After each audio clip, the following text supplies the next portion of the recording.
Selamat pagi, salam sejahtera. Terima kasih Anda bersama dengan saya di Nazilin Unity Channel. Pagi ini, berita paling malang untuk Muhyiddin Yassin dan Azmin Ali tersebar di selerata dunia. Apabila dikabarkan bahwa mereka tidak akan menang di Selangor. Ini berita yang patut Anda share supaya memberikan keyakinan kepada semua penyokong dan pengundi yang ada di Selangor untuk tetap mengekalkan kerajaan perpaduan Kerajaan Pakatan Harapan yang ada di Selangor pada waktu ini. Dilaporkan Amiruddin akan kekal. Amiruddin kekal Menteri Besar, PH dan BN dijangka menang selesa di Selangor. Inilah satu berita sedih duka cita untuk Azmin Ali dan Muhyiddin Yassin yang disampaikan pada saat subuh hari ini. Di sebalik kegairahan PN yang bercita-cita besar mahu menawan Selangor pada PRN 12 Ogos ini, Menteri Besar Amiruddin Shah kelihatan kekal tenang dan langsung tidak gelabah menghadapinya. Di wajahnya sedikit pun tidak terlihat garis-garis risau atau bimbang. Negeri yang berjaya ditawan PKR sejak 2008 itu akan jatuh ke tangan pihak lawan.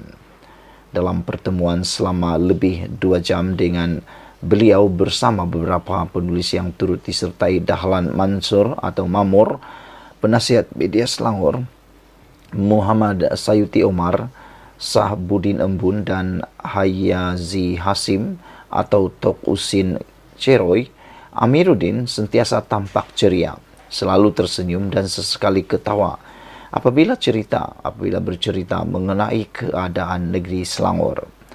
Mendengar beliau bercakap seolah-olah semua data, maklumat, perkembangan dan nama-nama orang penting di akar umbi di Selangor sudah tersemat erat dalam kepalanya.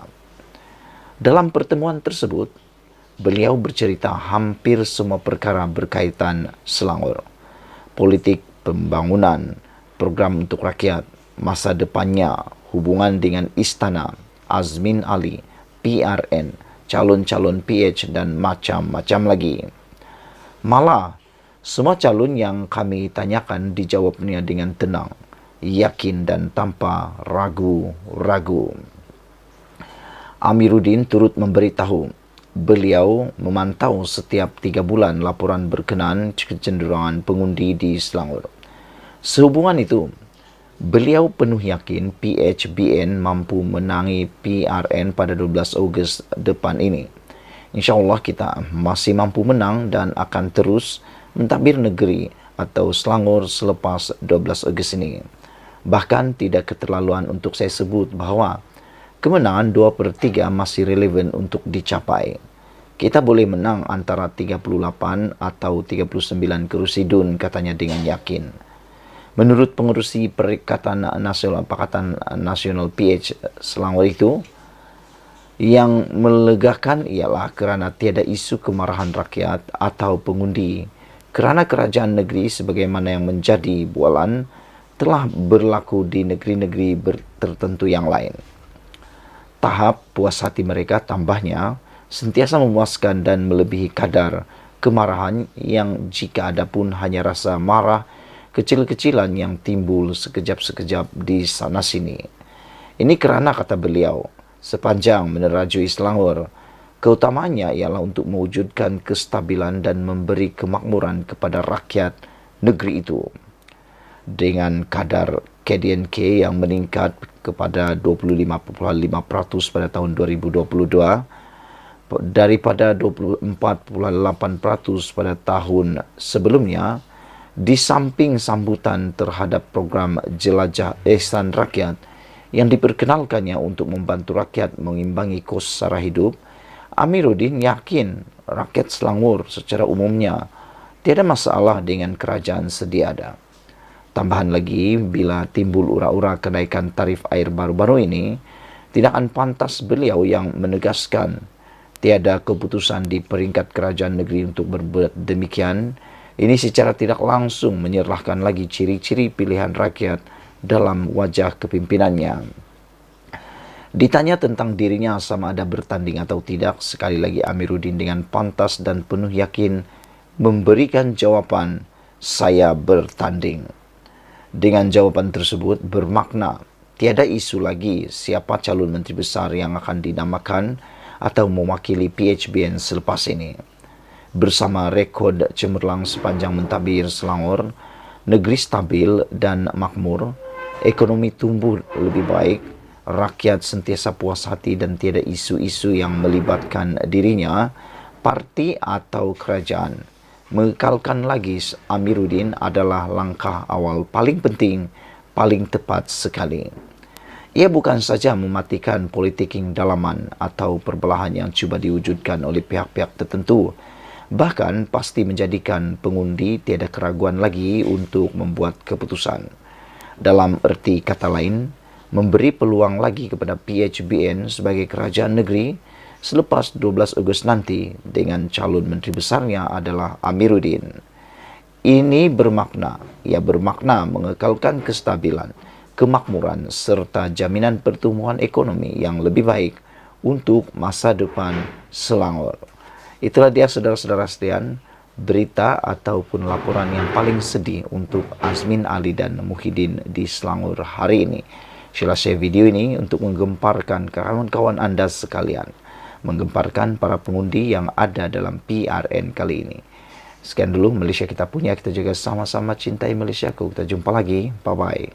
Selamat petang, salam sejahtera. Ini satu pendedahan dan pengakuan daripada SPRM yang pastinya mengejutkan. Parti Pembangkang Perikatan Nasional yang menyerang tak habis-habis terhadap Tiong King Sing selepas Tiong King Sing mendedahkan ada rasuah berlaku di KLIA. Ada yang menuduh Tiong King Sing menerjah tanpa mengikut tata cara yang betul. Namun demikian, Azam Baki, Ketua Peserah Jaya SPRM, mendedahkan maklumat yang paling kita tunggu-tunggu, yang pastinya mengejutkan ramai pihak. Yaitu, menurut Azam Baki, memang sebahagian tugas menteri untuk bongkar rasuah. Memang ini yang kita tunggu-tunggu. Kita mahu menteri yang bukan saja membenci rasuah, tetapi turut membongkar rasuah. Karena saya fikir menteri lah yang paling banyak maklumat berkaitan rasuah. Ialah kan ia melibatkan banyak bajet. Jadi, mana-mana orang yang cuba-cuba nak memberi rasuah, nak meminta rasuah, menteri boleh bongkar dan melaporkan kepada SPRM. Saya fikir ini satu perkara yang harus kita sokong.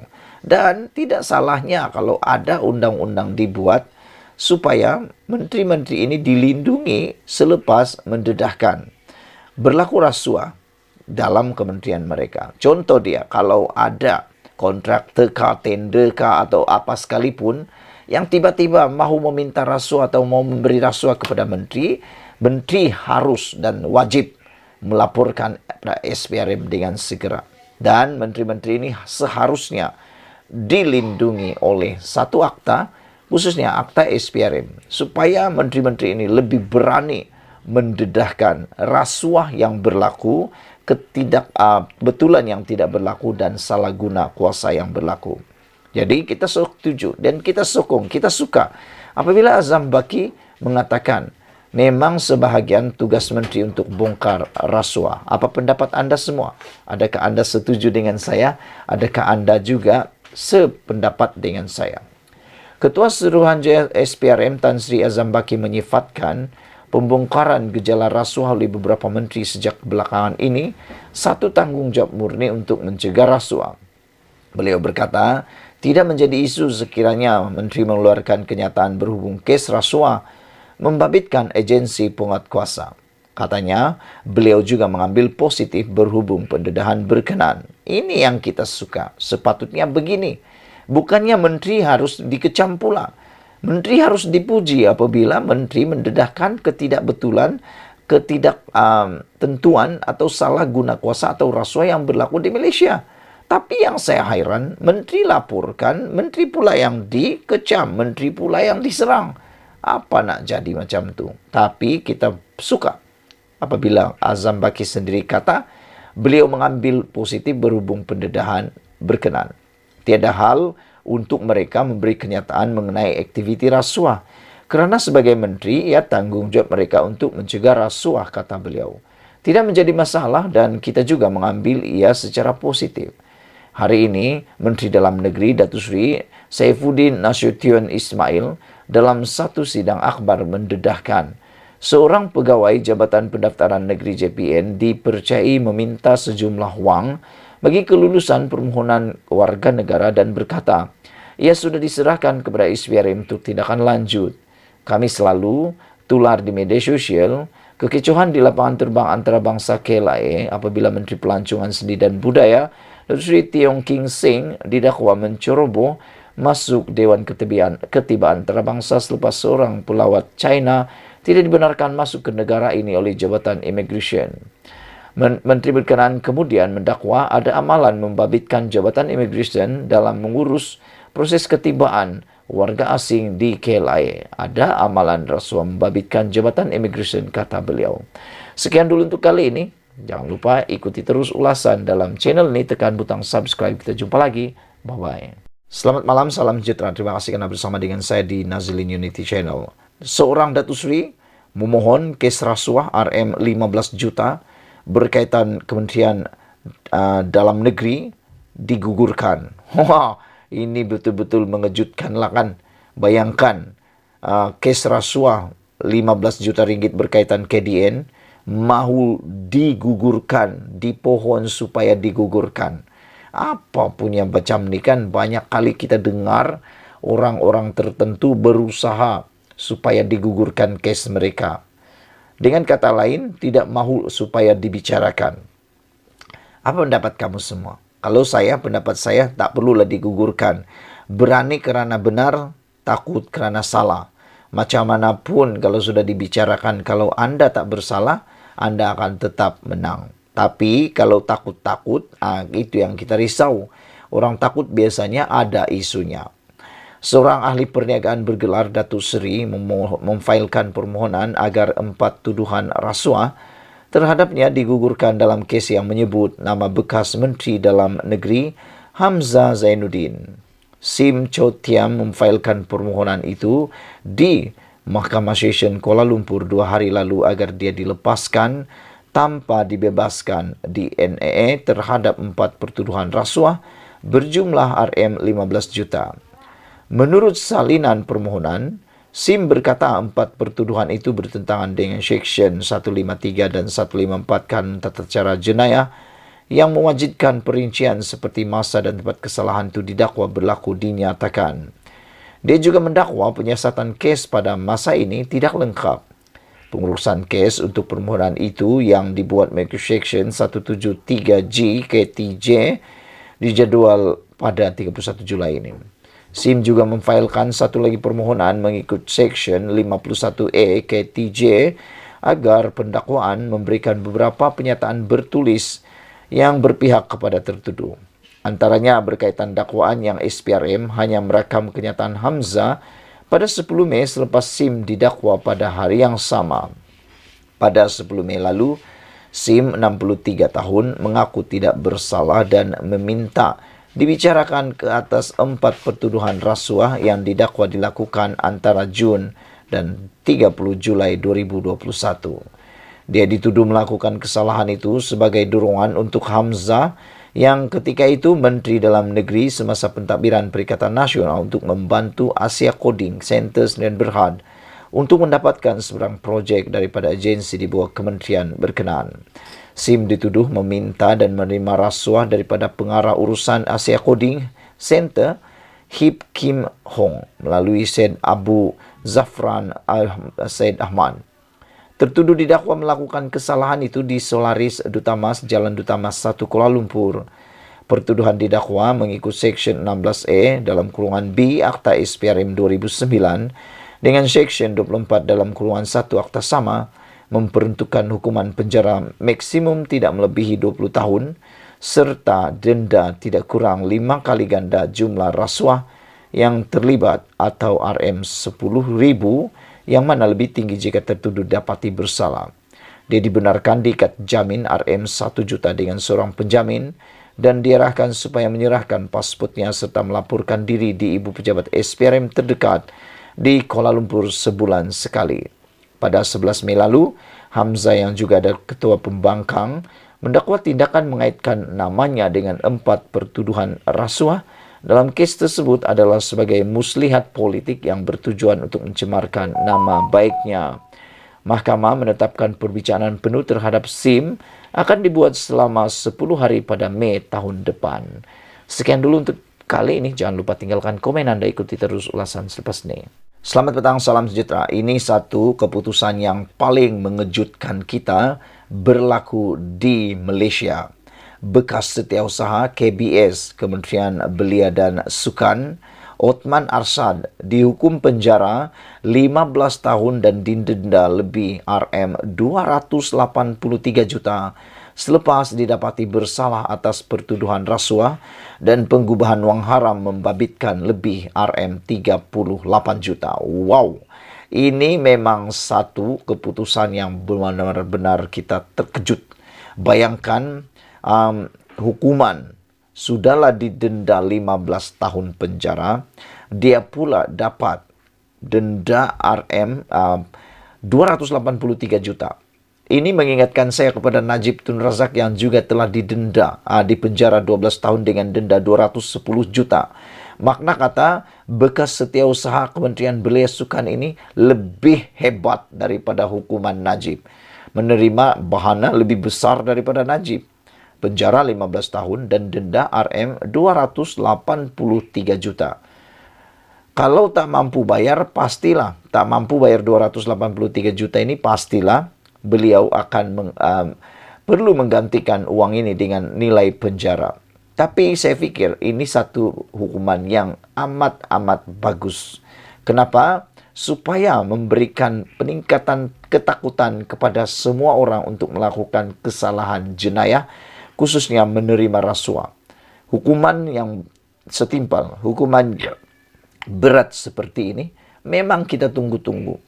Ianya bukan saja dapat menginsafkan pesalah, tetapi juga akan menimbulkan ketakutan kepada semua yang mahu cuba-cuba melakukan jenayah rasuah. Bekas setiausaha bahagian keuangan Kementerian Belia dan Sukan, Othman Arshad, dihukum penjara 15 tahun dan didenda RM283 juta selepas didapati bersalah atas pertuduhan rasuah dan penggubahan wang haram membabitkan lebih RM38 juta. Mahkamah Session di Kuala Lumpur hari ini mensabitkannya atas 96 pertuduhan bagi kesalahan yang didakwa berlaku antara 2012 dan 2015. Othman didakwa atas 32 pertuduhan salah guna kuasa dan mengemukakan tuntutan palsu membabitkan RM38.4 juta. Wow, bayangkan salah guna kuasa dan tuntutan palsu 38.4 juta.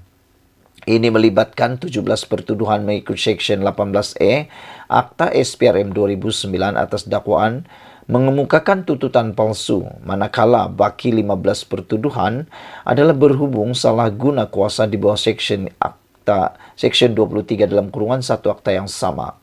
Lelaki berusia 64 tahun itu turut didakwa atas 64 pertuduhan penggubahan wang haram yang didakwa menerima RM16.623.000 hasil daripada aktiviti menyalahi undang-undang melalui cek yang dimasukkan ke dalam akaun Maybank, RHB dan CMB milik beliau. Othman dituduh melakukan kesalahan salah guna kuasa dan tuntutan palsu di Pejabat Majlis Sukan Negara MSN Kompleks Sukan Negara Bukit Jalil di Kuala Lumpur antara 28 Februari 2012 dan 18 November 2015. Dia juga didakwa melakukan kesalahan penggubahan wang haram antara 7 Mac 2012 dan 11 Disember 2015. Bagaimanapun, Hakim Kamruddin Kamsun membenarkan Othman yang diwakili Peguam Rafiq Rashid Ali menangguhkan pelaksanaan hukuman itu.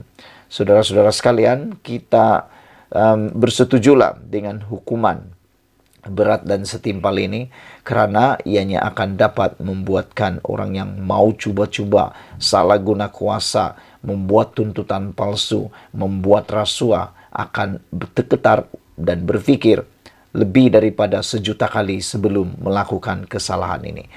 Apa pendapat kamu semua? Sila tinggalkan komen Anda, ikuti terus ulasan dan pendedahan selepas ini. Selamat datang, salam sejahtera. Terima kasih karena bersama dengan saya di Nazilin Unity Channel. Isu yang berkaitan dengan KLIA dan pendedahan wujudnya rasuah di pintu masuk Malaysia ini menjadi perdebatan besar dalam kalangan netizen. Ada yang kata ianya hanya dibuat-buat, ada yang kata ianya tidak benar. Tapi akhirnya SPRM pada petang ini tampil mendedahkan maklumat yang paling ditunggu-tunggu rakyat Malaysia, paling mengejutkan kita juga. Apabila SPRM sudah pun mengenal pasti ejen yang minta rasuah RM18,000 di KLIA. Ini satu perbuatan yang kita memang kecam. Kita semua boleh katakan perbuatan ini meminta rasuah 18,000 di KLIA ini satu perbuatan yang jijik dan memualkan. Manakan tidak, ianya melibatkan kedaulatan negara, melibatkan imej negara, dan paling penting melibatkan maruah negara. Bayangkan kalau nama negara kita disebarkan kerana keburukan meminta rasuah itu. Bayangkan kalaulah itu melibatkan pelancong dan tersebar pula nama negara kononnya meminta rasuah, ianya akan menyebabkan kerana nila setitik rosak susu sebelanga. Dengan pendedahan ini, SPRM akan membuat tangkapan atau tidak, kita berdoalah ianya berjalan dengan lancar. Namun, menjadi persoalan kita, siapa ejen yang meminta rasuah 18,000 itu di KLIA? Suruhanjaya Pencegahan Rasuah Malaysia SPRM sudah mengenal pasti individu yang dipercayai menjadi ejen membawa masuk warga China semasa insiden kekecohan di lapangan terbang KLIA baru-baru ini. Ketua Pesuruhjaya Tan Sri Azam Baki berkata, beliau tidak menolak ejen yang meminta suapan sebanyak 18,000 itu masih berada di dalam negara. Beliau berkata pihaknya sedang giat memburunya dan suspek juga dipercayai bekerja dengan sebuah syarikat menguruskan kemasukan pelancong yang bertempat dalam premis KLIA. Jadi rupa-rupanya ini identiti orang yang bertanggung jawab, dalang yang bertanggung jawab meminta suapan RM18,000 di KLIA itu. Menurut sumber ini, orang ini atau suspek ini dipercayai bekerja dalam sebuah syarikat menguruskan kemasukan pelancong yang bertempat dalam premis KLIA. Beliau juga berkata syarikat ejen pelancongan tersebut dipercayai telah beroperasi di dalam premis KLIA sejak 2017 sebagai menguruskan tiket kapal terbang dan makan minum kepada kumpulan pelancong yang hadir ke Malaysia. SPRM mengesaki ejen yang menguruskan kemasukan warga China tersebut juga adalah dari negara China kerana menggunakan bahasa mereka sendiri dan berhubung secara WeChat. Sehubungan itu, SPRM sedang berusaha keras untuk memburu ejen tersebut yang dipercayai masih berada di dalam negara. Namun, pelancong wanita China yang menimbulkan kekecohan semasa ingin masuk ke negara ini telah pulang kembali ke negaranya bersama seorang rakan senegara, katanya dalam satu sidang akhbar pada Rabu. Beliau berkata demikian selepas program pemantapan rakan strategik media SPRM 2023 dan Majlis Pelancaran Aplikasi TikTok SPRM. Mengulas lanjut, Azam Baki berkata, SPRM tidak mempunyai kuasa untuk menahan kepulangan pelancong wanita China tersebut ke negaranya kerana ia bukan suspek untuk kes yang berlaku. Namun begitu, beliau berkata wanita China itu telah diambil keterangan sebagai saksi berhubung kejadian tersebut sebelum berlepas pulang. Menurut beliau, selain wanita itu yang dipercayai mahu masuk ke negara ini sebagai pelancong, sekurang-kurangnya 14 orang termasuk seorang menteri telah diambil keterangan oleh SPRM. Selain itu, tegas beliau, SPRM akan meneliti semula prosedur dan tata cara daripada pihak Jabatan Immigration berhubung kelulusan masuk ke Malaysia. Jelas beliau, semua perkara perlu diambil kira dan disiasat berhubung insiden yang berlaku di KLIA itu. SPRM juga akan menyasar serikat ejen pelancongan yang beroperasi di dalam premis Kelai. Kita tidak boleh membuat andaian terlebih awal atau terlalu awal berhubung kejadian ini kerana SPM perlu melakukan siasatan secara adil dan profesional. Selain isu governance, SPRM juga perlu melihat jika terdapat pelanggaran peraturan atau tidak semasa insiden tersebut, ujarnya. Sekian dulu untuk kali ini. Jangan lupa tinggalkan komen Anda, ikuti terus ulasan selepas ini. Selamat petang, salam sejahtera. Terima kasih kerana bersama dengan saya di Nazilin Unity Channel tanpa dijangka-jangka. Akhirnya, Menteri Keselamatan Dalam Negeri Saifuddin memaklumkan nama pegawai JPN minta suguhkan kepada SPRM. Wah, ini memang benar-benar menggemparkan kita. Makna kata, memang ada pegawai dalam Jabatan Pendaftaran Negara minta suguhkan kerana ianya bukan lagi cerita-cerita kosong. Ini mungkin yang paling orang takuti terhadap kepimpinan Anwar Ibrahim, yang mana ramai kata, termasuklah Tun Mahathir kata Anwar Ibrahim tak boleh jadi Perdana Menteri, tak akan jadi Perdana Menteri, akan jadi Perdana Menteri ke tepi, kata beliau. Tapi akhirnya Anwar Ibrahim menjadi juga Perdana Menteri, dan sejak beliau menjadi Perdana Menteri, ramai jerung-jerung besar mula ditangkap, banyak isu-isu ataupun skandal-skandal besar mula terdedah. Puluhan tahun tak pernah kita tahu, akhirnya terdedah, dan ianya betul-betul menghairankan kita. Mengapa puluhan tahun tak pernah kita tahu? Mengapa puluhan tahun tak pernah kita dengar? Tapi sejak Anwar Ibrahim tampil menjadi Perdana Menteri, SPRM mula mendedahkan banyak perkara yang pelik-pelik tapi benar. Hari ini terbukti Saifuddin akan memaklumkan nama pegawai JPN minta suguhkan ke SPRM. Menjadi persoalan kita ialah siapakah pegawai JPN yang minta suguhkan ini?